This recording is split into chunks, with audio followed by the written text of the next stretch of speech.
Et nous sommes en ligne ce soir avec Philippe Laurent. Bonsoir monsieur, vous êtes maire UDI de Sceaux. Merci d'être avec nous sur Europe 1. Oui. Votre réaction, Bonsoir. parce que vous, précisément, vous aviez souhaité imposer le port du masque de protection dans votre ville, retoqué par le Conseil d'État. Là, ce soir, Édouard Philippe nous dit le masque largement recommandé, obligatoire dans les transports. Et vous réagissez comment à tout cela ?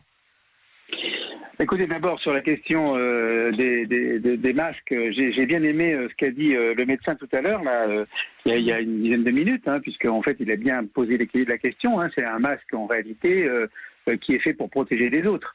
Et donc par conséquent, en effet, tout ça ne fonctionne que si une immense majorité de personnes portent donc ce type de protection. Moi, pour ma part, dans ma commune, je distribue à partir de jeudi matin, ça va durer 2 jours, donc un masque par habitant. J'ai 20 000 habitants à Sceaux, et chaque habitant de Sceaux aura, dans les 4 à 5 jours qui viennent, donc un masque à sa disposition, pour un masque en tissu, lavable et réutilisable. Ouais. Au global, pour les scolaires. Ça, c'est très important. Au global, monsieur le maire, pour les scolaires. Alors, pour les scolaires. Donc, pour les scolaires, moi, je retiens de l'intervention du Premier ministre d'abord beaucoup de pragmatisme, et ça me convient. C'est-à-dire que l'idée de faire un point et de reprendre à nouveau les décisions à compter du 2 juin, ça me paraît très bien. Je l'avais d'ailleurs suggéré.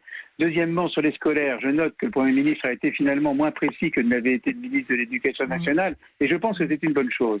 Et d'ailleurs, la question du volontariat, c'est pas très clair, parce que est-ce que c'est volontariat des enfants, des enseignants, et on ne sait pas très bien. Mais à la limite, ce flou n'est pas forcément si mauvais que ça, parce que je pense que nous, maires, nous sommes à même, je ne parle pas du préfet, nous, maires, nous sommes à même de bâtir localement un plan de déconfinement sur la base des principes qui ont été annoncés, avec évidemment l'éducation nationale, bien sûr.